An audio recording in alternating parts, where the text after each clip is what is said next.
Hello everyone, it's Nen from Insightful Vibrations. Thank you so much for tuning into our channel. Thank you for subscribing and thank you for liking and sharing the videos. It means a lot to me. So we are here July 31st to August 6th. Wow, where did time fly? Well, that can be explained by Uranus being in Aries.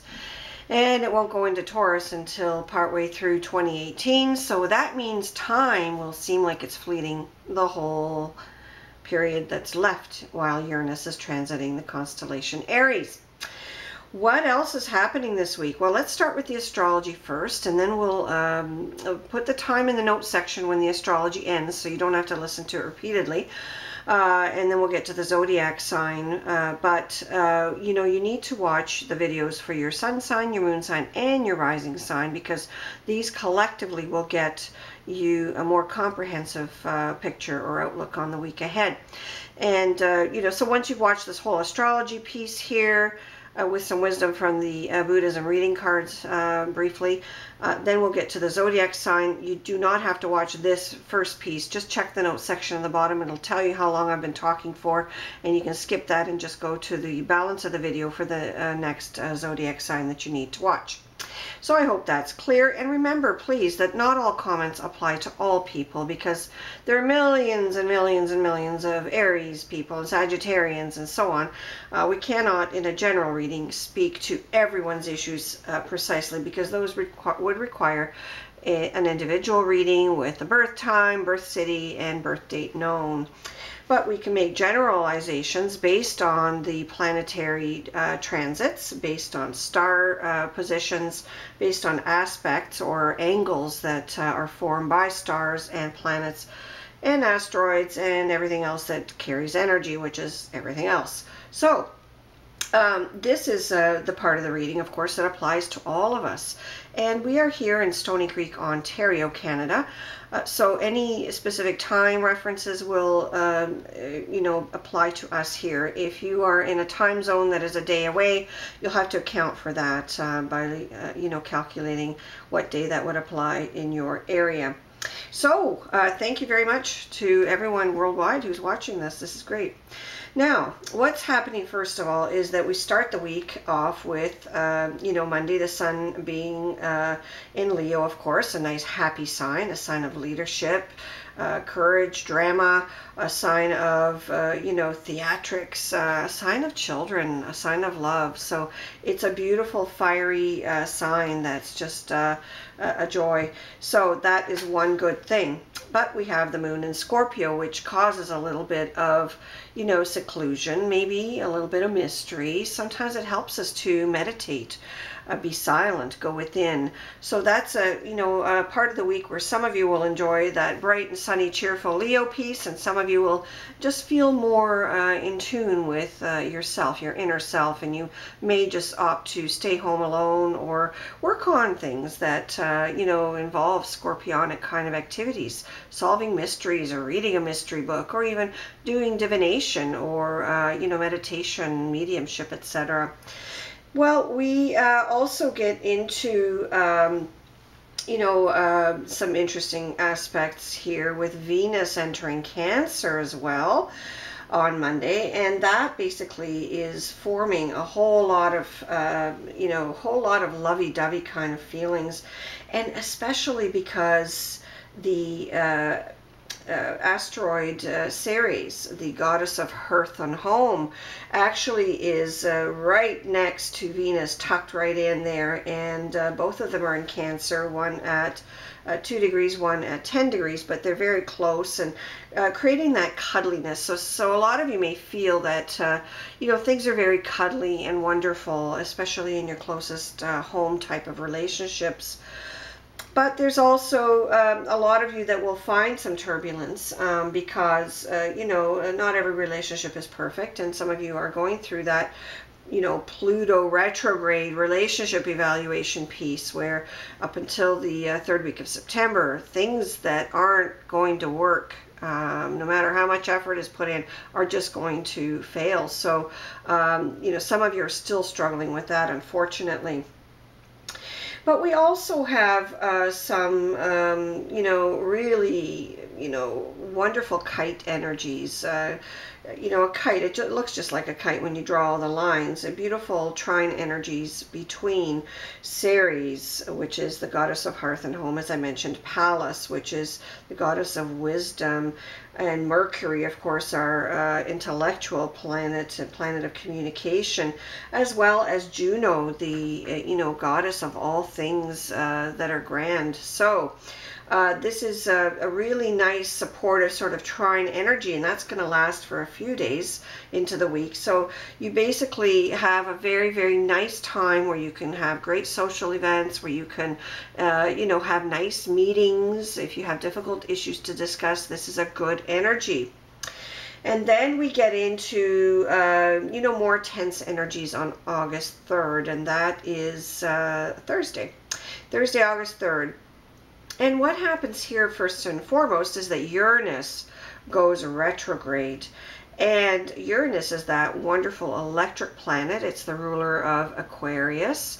It is a planet that is, you know, able to shock, to create newness, to be very forward in its action, very forward thinking, very futuristic, and you know, very much you know, can shake things up. It's sort of the great transformer. It can shake things up where things are stagnant.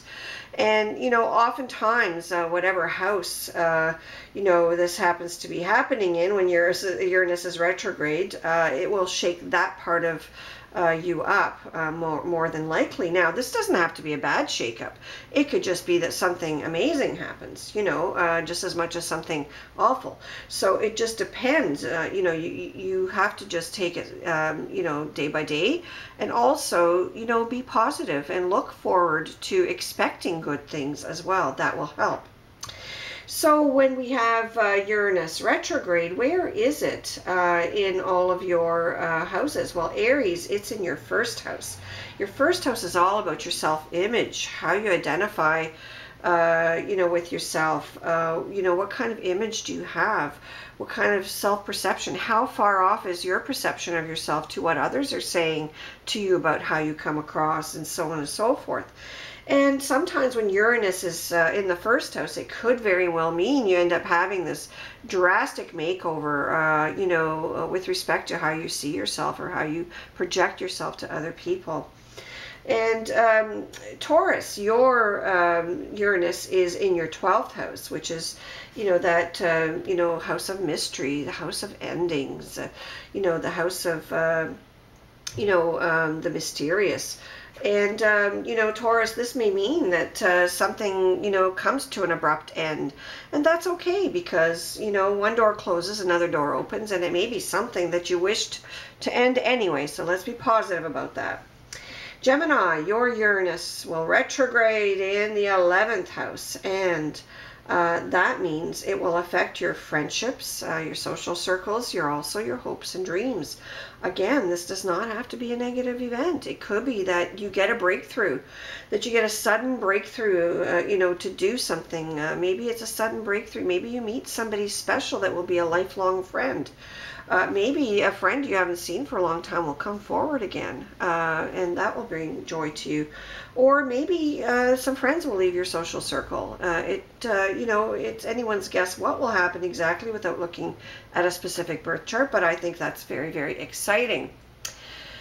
So then we have Cancer. Your retrograde Uranus is transiting your 10th house, and that's a house of career and status.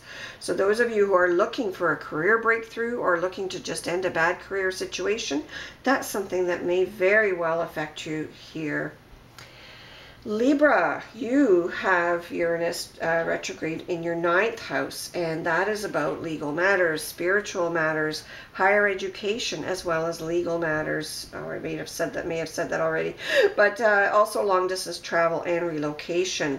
So those are the areas where you may see some kind of a shock or breakthrough in terms of the activities with Uranus retrograde on August the 3rd and going forward. And for you Virgos, it would affect the 8th house. This is other people's money, money you share with other people. Could be estate money, government money, insurance money. It could be your employer's money. All of those things could be affected by the Uranus retrograde for good or for less good. So Libra, Uranus retrograde is happening to affect your 7th house. This is the house of relationships. These are committed relationships. It could be business or personal. So there may be something shocking or transformative that happens in terms of your closest relationships. Scorpio, Uranus retrograde is happening through your 6th house of work and daily routines and health. So there may be something that happens there that shakes things up. Maybe you'll have to go, and try a new, training program or get a new job, or maybe you'll find, a way to get out of the job you don't like. Perhaps there's, a new breakthrough for a health concern that you've had. All of those things are very possible. And Sagittarians, you have Uranus retrograding in your 5th house, and that's your house of romantic pleasure. It's also a house of games, sports, arts, gambling, as well as small children. So if you have children, you may also find that something happens where there's a breakthrough with them, or something else happens. I don't know. A lottery could definitely be a breakthrough here, so a lottery win is possible. But again, don't go crazy buying tickets, because going overboard for something like that, it does not pay off, since it's always a long shot to win these things. But I'm just saying it is a possibility for some of you at least. Then we have Capricorns, whose 4th house will be impacted by Uranus retrograde, and the 4th house is the house of family and home. We also have, a lot of activity with the 3rd house for all of you Aquarians. And the 3rd house is your house of communication, your house of siblings, neighbors, transportation, and also short trips, short daily trips like commuting and things like that. So there's a lot that could potentially happen, and Aquarians, Uranus is your ruling planet, so you would definitely feel the impact of this on a pretty good basis. So anything can happen, like I said, either a breakthrough or something shocking. Now, the last sign, Pisces of the wheel, you have Uranus retrograde in your 2nd house of earned income. So this may affect how you earn your income. You may find breakthroughs. You may get a promotion. You may get a salary increase you weren't expecting. You may get a bonus. Or you may find some of the reverse happenings, that you suddenly don't have a job or something else happens. But look at everything positively, because when one door closes, the other one opens, and you just have to expect good things to get them. So we have quite a bit going on here, but we also have a lot of fire energy. So, the fixed stars are also telling us that in addition to the fire energy, there's a lot of aspects that will cause for sudden wake-up calls, changes, shocks, and so on. And, Pluto is also, in a square configuration with Jupiter as of August the 4th. So this will be added into the mix. And that means that, there's a lot of progress that can be made, because Pluto also digs deep into things that aren't working well, things that really need to be stirred up, things that need to change as well. So it's a transformer on a different level. So it will be, either dredging up a lot of things that aren't working to be transformed, or it will be, allowing you to work through those things so that you can get the benefits of Jupiter, all that benevolence. And we also have the Moon and Saturn, which is also retrograde in Sagittarius this week. The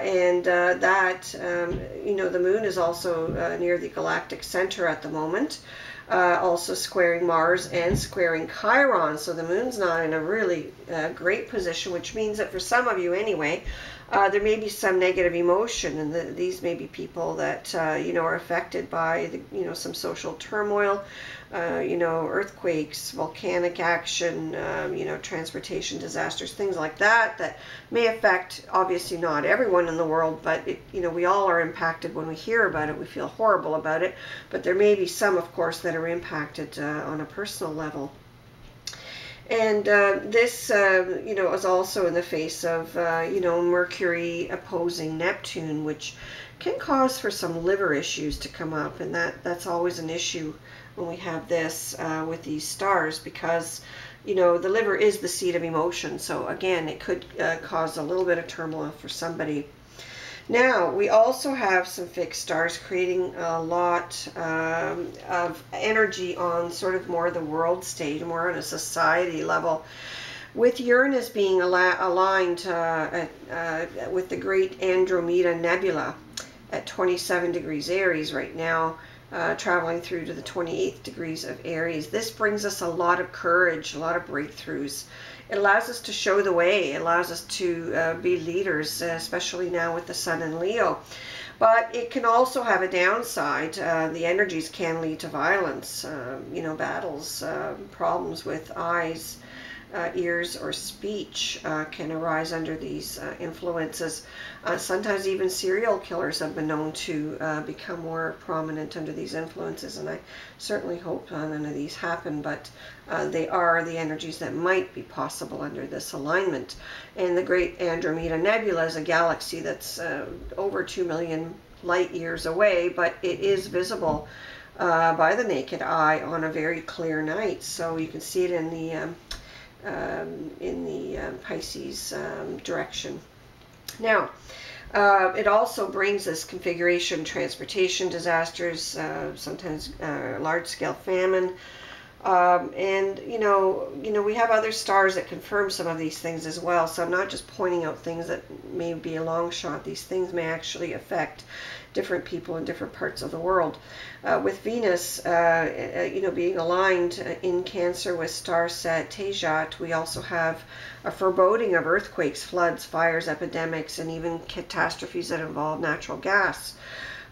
We have Mars, the planet of war, at 6 degrees Leo, also a fire type of energy, and representing with its connection or alignment with Praesepe, cluster in Cancer, floods, you know, any kind of shoreline or harbor side, riverside, lakeside kind of disasters.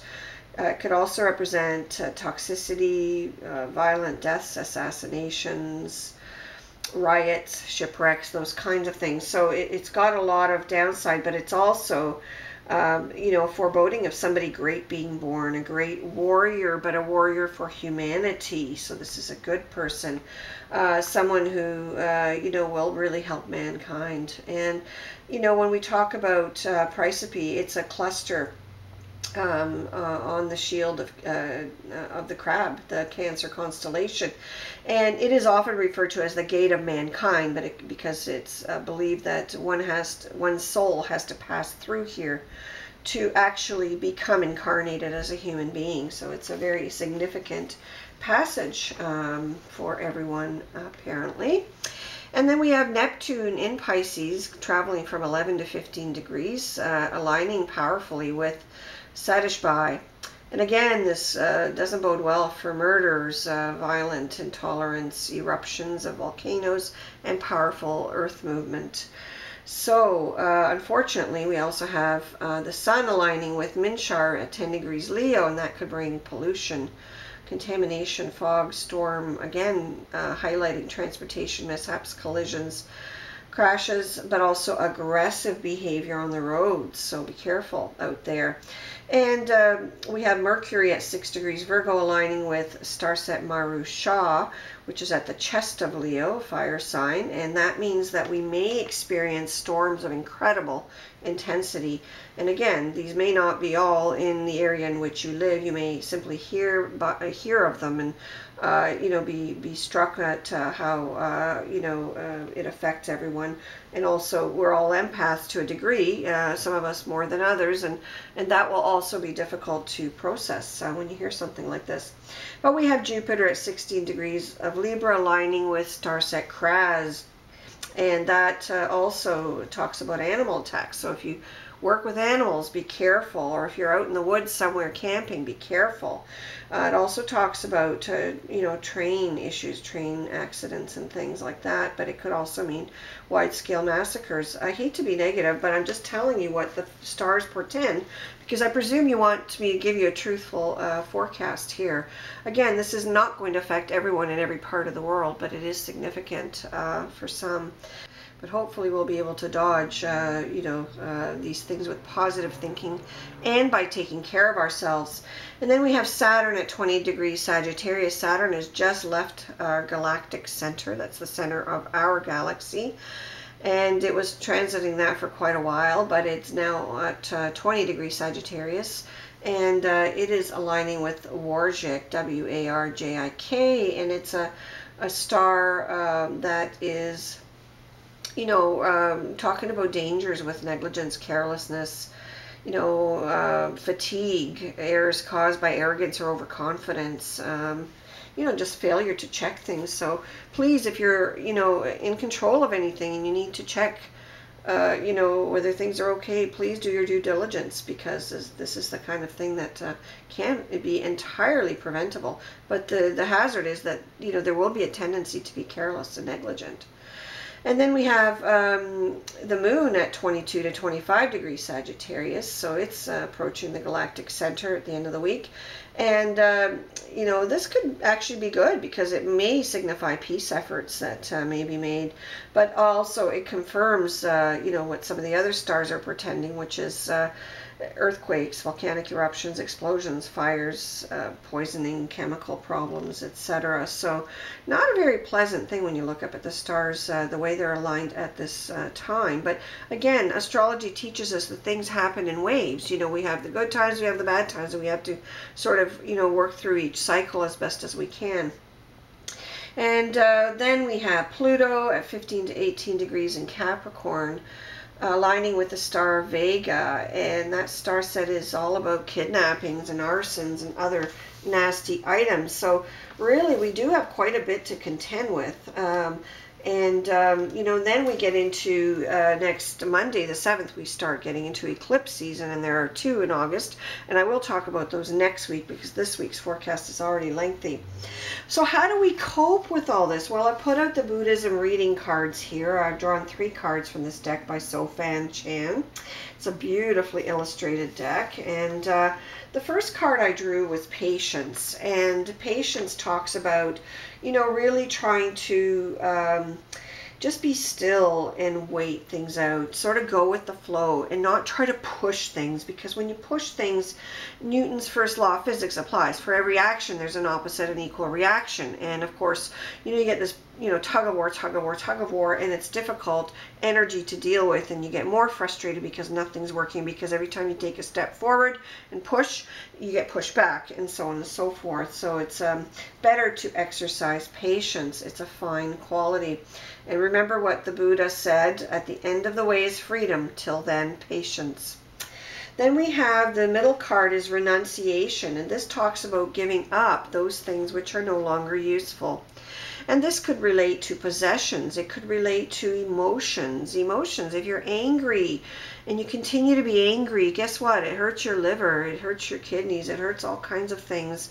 And when one organ isn't functioning properly, it doesn't communicate well with another organ, and so on and so forth. So you just create physical problems out of spiritual and emotional issues. So renunciate, means get rid of things that don't serve you well, that are no longer needed, that are no longer serving your higher purpose, your higher evolution. And essentially, this is also to do with relationships that aren't working, jobs that aren't working. I mean, you have to really start making some plans of how you're going to renunciate those struggles that you need to just to stop struggling, because sometimes we struggle and it's just what we end up doing, because we end up enjoying the status quo or not know how to get out of it. So renunciation says, look, just start letting go of those things that aren't useful to you anymore, and things will start to be much better. They'll end up giving you a nice, more neutral platform, rather than one full of emotions that tilt you one way or the other. And then we have the third card, which is energy. And basically this card says that, you have, enough energy to deal with everything that comes at you, but you also have community supports, and this is very important. It's also that, you can remember that, energy work is prayer, it's meditation, It's just being still and listening to your inner intuition. All of those things are reflected by the energy card. And what does that mean? It means that to get through any change period, whether it's a positive or negative period, whether you've just got the biggest breakthrough of your life or you've just got the worst news of your life, you need to remember that to be still is to get insight. To be still is to not act, rashly. To be still is to act with good judgment. And when you can do those things, you will find that no matter what life deals you, you can also, get through it. Remember that with so many planets retrograde right now, Uranus just joining in, Mercury is going retrograde next week. I'll talk about that in my next forecast next week. And, we have Saturn still retrograde, Pluto still retrograde. There's a lot of karmic things happening, meaning you reap what you sow. So if you mete out anger, you're going to get anger at some point coming at you. If you mete out love and kindness and effort, you will get those things coming at you. So thank you for listening to this rather long forecast. I hope it's helpful in helping you to understand the energies that you may have to work with this week. And now on to each individual zodiac forecast, and I will put the time in the notes section so you can skip this part when you watch your sun sign, rising sign, and moon sign, whichever it may be, after you've watched this once. You don't need to watch it twice. Have a wonderful week, everyone. Namaste. Hello, Taurus, sun sign, moon sign, rising sign folks. This is your forecast for the week of July 31st to August 6, 2017, using the Lenormand Gilded Reverie deck. We have drawn 7 cards. We have drawn the tulips, the house, the book, the lilies, the staircase, the mountain, and the 7th card over to the left is the mice. The mice signifies the general atmosphere, preoccupation, or a major issue that you'll have to deal with. And when we have the mice, it often talks about,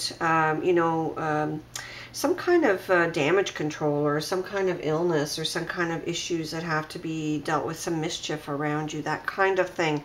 I have, the lilies right next to the mice, and that could signify that someone around you who is older may be having some issues with their health, and a lot of it seems to be digestive in nature. Maybe some of it's emotional, though, because it looks like there's a staircase and a house right next to the lilies, so this would mean deciding whether to stay in their own home or whether to move somewhere, be better cared for. It's one of those things that the emotions may actually lead to the illness rather than the nutrition itself, but nutrition may be then the result that makes it all better. But of course, removing the emotional blockages is always more helpful. Now, it doesn't necessarily have to be about that. Some of you will be deciding whether you want to sell your home or move from your home, or whether you wish for someone else to move into your home. That's also a possibility. And this could be, the result of some kind of invitation coming to you. Perhaps you got some interesting advertisement in the mail offering to sell your house for reduced commissions, or something that will, spur you on to think about these issues. It could be that you get an invitation to attend school somewhere, that your application has been approved, or it could be that you get a job that's out of your region, and then you decide you may have to dispose of your present residential arrangements in favor of some new ones.